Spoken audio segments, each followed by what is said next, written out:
Welcome back. We are now going to come inside of our shop preferences as we start working on setting up our Etsy store. Now you're going to be asked to specify your language as well as your country. Now for the sake of this video, we're going to start with English and the United States. Now you're obviously going to do what's necessary for your country and for your language. You're also going to need to specify your currency here.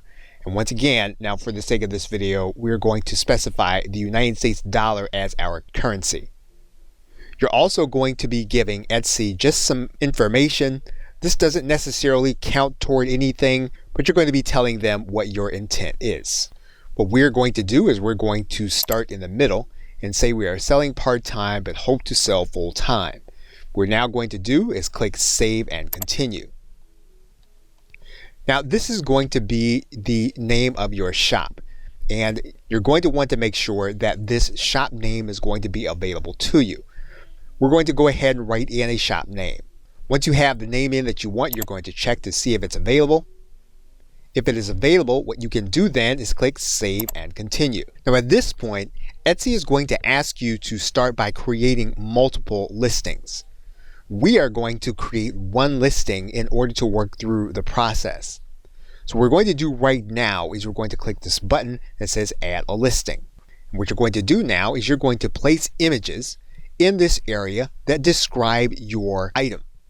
Now you're allowed to upload up to 10 photos for your listing.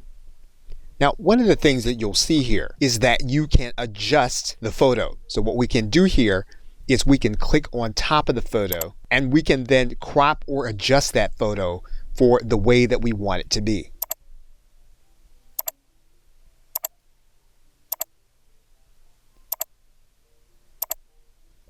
Once we have the changes the way we want them, or if we don't want changes at all, we can click the Cancel or Save button. Now if you have variations of your item, you can link to those variations here in your listing. And we're going to pick it up from that point in the next video. Okay, so with that, thanks, and I will see you in the next video.